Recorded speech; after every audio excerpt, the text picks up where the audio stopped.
안녕하세요. 신상훈 교수님 모시고 미국에서 근무하셨던 곳 중에서 두 번째입니다. 인텔에 대해서 얘기를 좀 나눠보도록 하겠습니다. 이전 3부에서는 IBM에 대해서 얘기했고 이제 인텔에 가셨단 말이죠.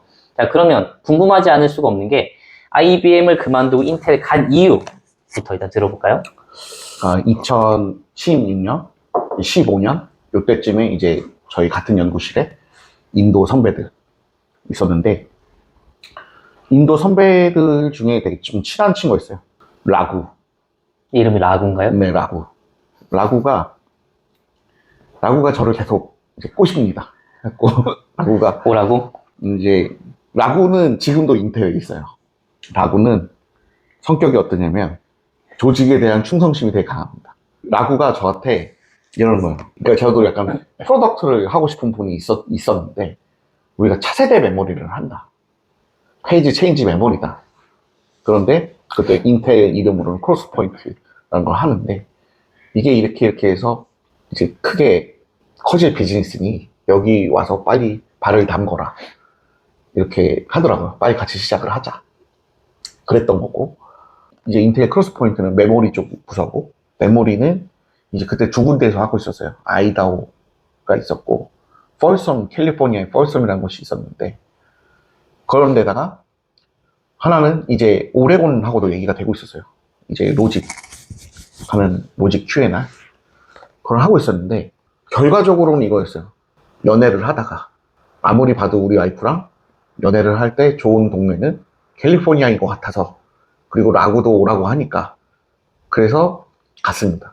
잠깐, 그러면은 뉴욕에 IBM 있을 때는 와이프분은 어디 계셨죠? 그때는 이제 산호세에 있었고 떨어져 있었네요, 굉장히. 네. 그래서 와이프랑 연애를 하다가 이제 가깝게 더 자주 보고 그러려면은 와야 되겠다. 인텔로 와야 되겠다. 이렇게 생각을 했던 거죠. 지금 돌이켜보면은 제가 그때 오레곤 그 힐스보로로 갔었으면은 인텔을 지금까지 다녔을 수도 있겠어요. 왜냐면 메모리 비즈니스를 결과적으로는 접었거든요. 그래가지고 메모리를 갔는데 제가 그 팀에서 첫 번째 멤버가 되더라고요. 그러니까 저는 아직 매니저가 임시 매니저인 상태였고 임시 매니저랑 이제 일을 많이 했었습니다. 이제 새로운 조직이다 보니까 이제 테스트 같은 거 셋업이 안 되는 실험 같은 거 셋업이 안 돼 있으니까는 그거를 오레곤에 왔다 갔다 하면서 인텔에 그때는 전용기를 많이 운행을 했었어요. 하루에 뭐 4편, 5편, 6편까지 운행을 하고 막 그랬었는데 그거를 타고 다니면서 10번을 넘게 탔던 것 같아요. 1년에 10번을 넘게 10번 이상을 탔던 것 같아요. 그러면서 셋업도 하고 되게 재밌었죠. 처음에 잘 돌아간다고 생각했을 때는. 그러다가 제가 되게 패기가 넘쳤던 것 같아요. 그때는. 그래서 그때는 이제 공장이 본격적으로 돌아가기 시작했습니다. 제가 인텔 폴섬이라는 데서 있었는데 그 폴섬은 캘리포니아에 있는 폴섬인데 세크라멘토에서 40분 정도 떨어진 데 있어요. 그러니까 산호세가 있고 샌프란시스코가 있고 그 위에 동북쪽으로 이제 2시간 정도 가면은 세크라멘토가 있고 거기서부터 조금 더 가면은 이제 폴섬인데 폴섬은 일단은 메모리 헤드쿼터라고 불렸어요. 그때 당시에 인텔의 메모리 헤드쿼터다. 그게 인텔이 마이크론이랑 원래 합작회사가 있었습니다. 그 크로스 포인트가. 근데 마이크론이랑 싸운 거예요. 뭐 한마디로 비즈니스 관계가 깨진 거죠. 그래서 독자적으로 이제 사업을 하게 됐고 그러다 보니까 공장도 독자적으로 이제 돌리게 된 거죠. 근데 그게 이제 뉴멕시코, 미국의 뉴멕시코주 그 외계인이 나온다는 그 동네에 원래 인텔이 공장이 있었어요. 그래서 그걸로 제가 이제 모집을 한다길래 뭔가 회사에 기여를 하고 싶은 거예요. 손을 들고 거기에 갑니다. 거기부터 시작이었죠. 거기를 가지 않았어야 된다고 생각을 해요. 지금 생각해보면. 왜냐면은 제가 캘리포니아에서 살아보니까 한 다 합쳐서 6년, 6년 이상 살았거든요. 캘리포니아 전체에서 살아본 게. 근데 펄썸만큼 좋은 데가 잘 없습니다. 펄썸만큼 물가가 좋고 그 정도면 되게 안전한 편이고 그리고 학군도 되게 좋고 그리고 집도 안 비싼 편입니다. 그 캘리포니아에서 적어도 캘리포니아에서 어디가 제일 살기 좋냐고 얘기하면은 단연코 거기입니다. 네. 왜냐면 샌프란시스코도 가깝고요. 조금만 옆으로 가면은 타오 호수도 있고 되게 좋아요. 그런데 그땐 그걸 몰랐던 것 같아요. 아무 생각 없이 그냥 멕시코로 갔, 뉴멕시코로 간 거예요. 지금 말씀하셨죠. 지금 멕시코로 갔다고. 어떤 분, 뉴멕시코. 가끔 그런 얘기를 많이 들어요. 그러니까 멕시코하고 뉴멕시코하고, 그래서 이 뉴멕시코라는 게 멕시코에 속해 있는다고 생각하시는 분 가끔 있습니다. 근접해 있긴 하니까. 근접해 있죠. 당연히 바로 아래에 있으니까요. 그래서 뭐 들으면은 저는 자원한 건데 좌천됐다 이렇게 생각하는 분들도 가끔 있습니다. 이러나 저러나 갔어요. 가니까 이제 제가 마음에 안 들면 1년 안에 돌아오게끔 약속을 했는데, 돌아오려고 하면은 또 어느 정도 좀 이제 피곤해지는 상황도 있었는데, 이러나 저러나 뭔가 잘 안 돼요. 준비도 잘 안 되고. 그러니까 결과적으로는 그 비즈니스를 접었잖아요. 근데 이제 저는 여기 느낌적으로는 여기 더 있으면 안 되겠다 라는 생각이 들어서, 가고 나서부터 3달 정도 지나니까 느낌이 오더라고요. 이거는 결과적으로는 안 될 것 같다. 그래가지고 돌아오려고 했거든요. 근데 이렇게 되면 다음 챕터로 넘어가게 되는데, 하여튼 여기까지입니다. 그래서 알겠어요. 공정 개선 같은 게 계속 안 되는 게 좀 보였습니다. 네. 인텔이 심지어 뭐 인텔도 그럴 수 있는 거죠. 공정 개선이 다 됐으면 지금도 절대로 뒤처질 리가 없는데요. 그럴 수 있죠. 안 그래도 인텔에 궁금하신 분들이 대표적인 질문 중에 하나가, 우리 컴퓨터상 보통 i5, i7, i9, 뭐 10세대, 11세대 하다가 지금 라이젠인가요? AMD? 네. 그쪽으로 좀 CPU 코어의 점유율을 좀 많이 뺏긴 듯한 그런 느낌이 사실 드는데, 어떻게 생각하시는지, 그리고 그 이유가 무엇인지. 되게 중요한 부분인데, 되게 여러 가지 이 견해가 있을 수 있어요. 제 생각에는 2020년까지는 공정에서 그렇게 많이 말렸다? 이렇게 생각을 안 해요. 그러니까 많이 말렸다는 게 많이 뒤처졌었다라는 생각을 별로 안 합니다. 물론 뒤처지는 부분이 있었어도 그때까지는 인텔이 싱글 코어 면에서 더 좋다고 했었어요. 그래가지고 컴퓨터 게임을 좋아하시는 분들은 인텔 CPU를 샀었어요. 그때까지도 문제는 뭐였냐면요, AMD는 결과적으로 TSMC를 파운더리로 사용합니다. 근데 마케팅 측면에서 인텔이 좀 문제가 있었다고 좀 생각을 해요. 무슨 얘기냐면은, 일단은 TSMC 거 공정을 쓰면서 14나노, 10나노, 7나노 이러면서 숫자를 낮추면서 얘기를 하면 새로워졌구나라는 느낌으로다가 뭔가 개선이 됐다고 봅니다. 그런데 인텔은 약간 전통적으로 되게 보수적으로 숫자를 넘버링을 했어요. 테크놀로지 노드를 숫자가 줄어들수록 좋은 건데 넘버링을 하다 보니까 이러는 거예요. 인텔은 10나노인데 TSMC는 7나노 막 이렇게 얘기를 합니다. 그리고 아니면 5나노 얘기를 하면은 마치 인텔이 이미 뒤처진 것처럼 보이는 거예요. 아니, 뒤처지고 있는 거는 맞지만은 넘버링이라도 안 그럴 수도 있는 거거든요. 그러다 보니까는 계속 이제 뭔가 뒤처지는 느낌이 있었다라는 부분이 있었고, 그리고 인텔이, 이것도 유튜브에서도 많이 얘기가 된 부분이에요. 2016년에 대량 해고를 많이 하거든요. 비즈니스 여러 개를 벌리면서 인텔이 드론도 만들었어요. 그리고 뭐를 IoT를 하네 막 이랬거든요. 다 돌이켜서 지금 얘기하면, 결과론적으로 얘기하면은 IoT랑 뭐 드론이랑 이거 해가지고 지금 미국 기업들이 돈을 어마어마하게 벌 수 있는 사업들이 아니에요. 그러니까 IoT가 아예 안 된다는 게 아니고, 예를 들어서 지금 IoT 잘하는 회사가 있죠. 쉽게 얘기해서 아마존입니다. 아마존은 IoT가 하드웨어로서 메인은 아니고요. 결과적으로는 클라우드 서비스의 일환으로서 IoT 디바이스를 파는 거거든요. 그러니까 이렇게 사업이 돼야 되는데, 플랫폼을 깔아서 IoT를 그 위에 얹어야 되는데, 플랫폼이 없는 상태에서 인텔은 IoT 디바이스만으로 비즈니스를 하려고 한 거죠. 그렇게 되면은 결과적으로는 이 IoT 디바이스를 인텔에서 굳이 살 필요가 없는 상황이 될 수 있는 거고, 그리고 또 다른 저만의 생각인데, FPGA 하는 회사를 인수를 해요. 알테라를 인수를 하고, 그런데 그런 알테라를 인수해서 세계 2위의 FPGA 회사죠. 자일링스라는 회사가 있고, 자일링스는 지금 AMD에 인수가 된 걸로 알고 있고, 그런데 그런 회사를 선도적으로 인수를 해갖고 사업을 해야 되는데, 사업을 해서 이익을 내야 되는데 별로 그런 게 없었어요. 결과적으로는 돈을 계속 못 버는 구조가 되고, 그리고 또 다른 비즈니스가 있는데, 뭐 중간에 애플도 떠났었고, 뭐 그건 2016년 이후지만, 애플이랑 같이 비즈니스 하다가 애플이 이제 지쳐서 떠나고, 그리고 모든 비즈니스도 좀 안 되는 부분도 있고, 여러 가지로 해서 16년에 핵심 엔지니어들을 많이 내보내게 돼요. 그럼 16년도에 핵심 엔지니어 내보내니까 그 사람들이 사실 그런 엔지니어들이 핀팻을 2년 전에부터 양산이 시작된 핀팻이나 이런 것들의 주력이었거든요. 근데 그런 주력이 되고 주역이 되는 엔지니어들이 나가니까 결과적으로는 회사가 뭐랄까 기술의 측면에서 기술의 인텔인데 그걸 좀 잃어가는 거 있지 않았나. 그래서 2021년인가 22년에 팻 게싱어가 원래 인텔에 되게 오랫동안 있었고, 그런 다음에 다른 회사 CEO들을 좀 하다가 이제 부임을 딱 하고 나서 그런 거예요. 시작한 게 돌아와라.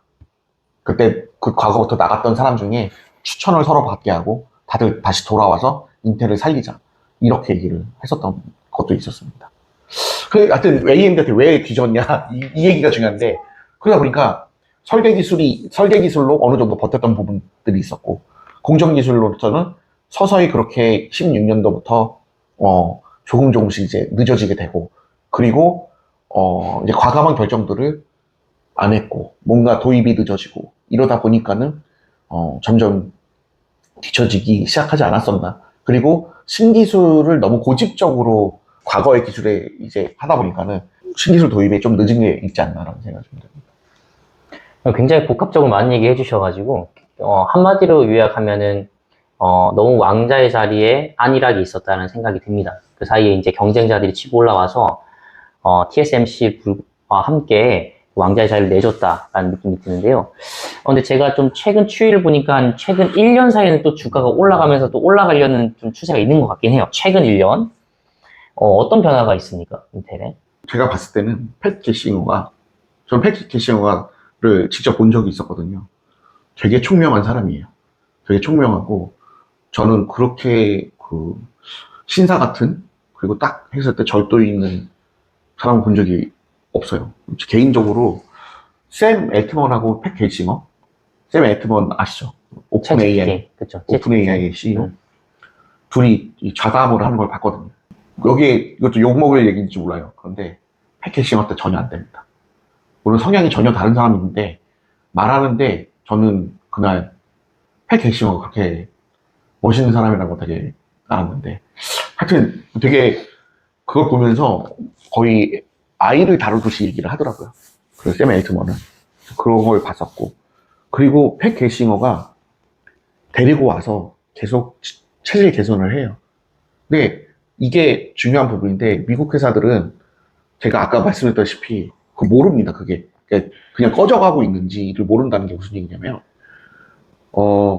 고용이 되게 자유롭다 보니까 고용에서 개선을 하게 되면 고정비를 아끼게 되고, 그러다 보면은 그러고 막 이제 고용 불안을 주면은 결과적으로 스트레스 받다 보면 또 열심히 합니다.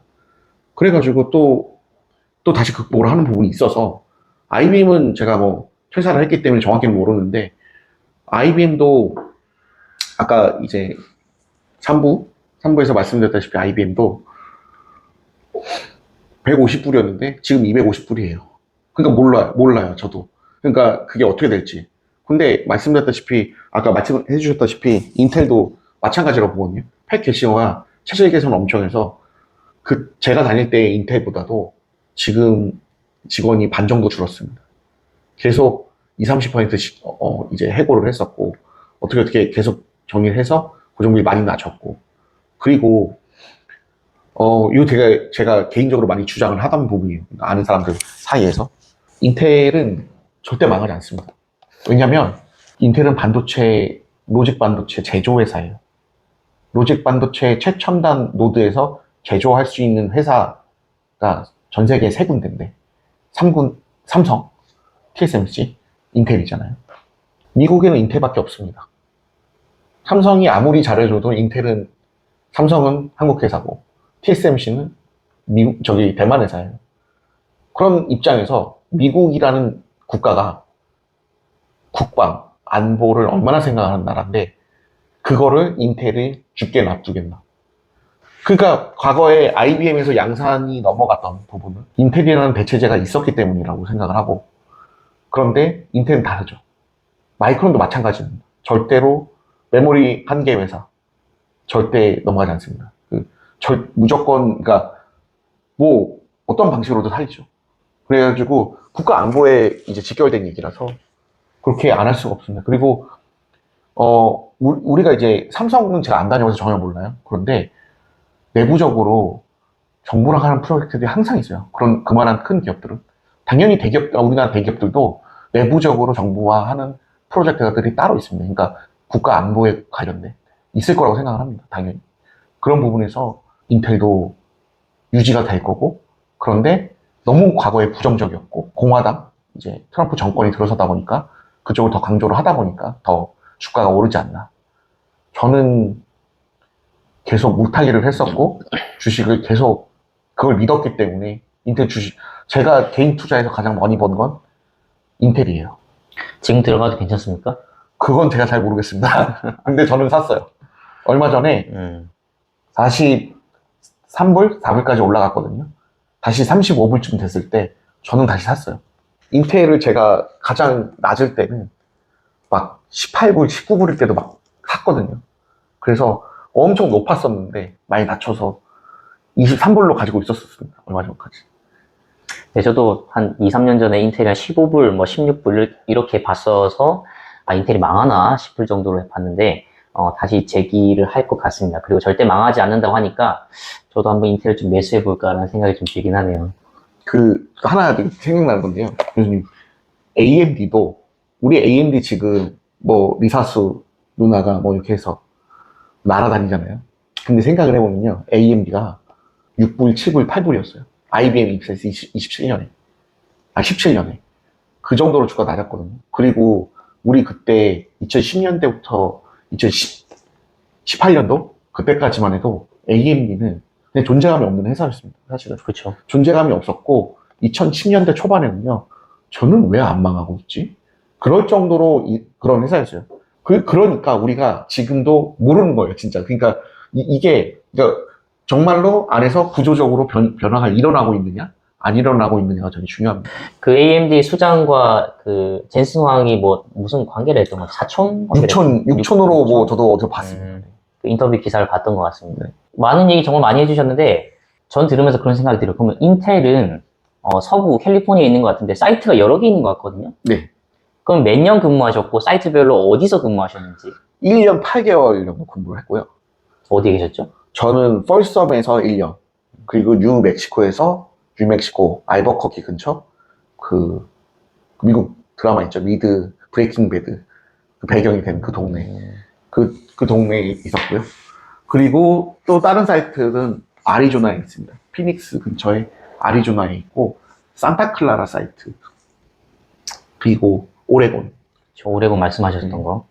뭐 여러 개 막 떨어져 있는데 뭐 연구부, 뭐 본부, 뭐 생산부 이렇게 따로 이렇게 있는 건가요? 하는 역할이 좀 다릅니다. 네. 그러니까 사업부가 다르다? 저쪽은 패키징 쪽, 뉴멕시코는 이제 또 바뀌어가지고 패키징하고 포토닉스 디바이스 쪽 하고 있고요. 그리고 피닉스는 전통적으로 그러니까 아리조나는 양산하고 패키징을 합니다. 그리고 산타클라라가 헤드쿼터인데 이제 최신 기술 도입이나 R&D 쪽을 조금 더 하고 있고, 그리고 펄섬은 소프트웨어 쪽을 좀 하고 있고 펌웨어 쪽을 하고 있고, 그리고 다른 조직들하고 이제 같이 협업을 하고 있습니다. 뭐 패키징 쪽도 있고요. 오레곤은 다 하죠. 전부 다? 네, 그러니까 공장이 최신 시설이 제일 먼저 들어오는 거는 오레곤 아닌가 싶습니다. 그래서 오레곤에서 처음으로 나오는 CPU들이 그런 것들이고.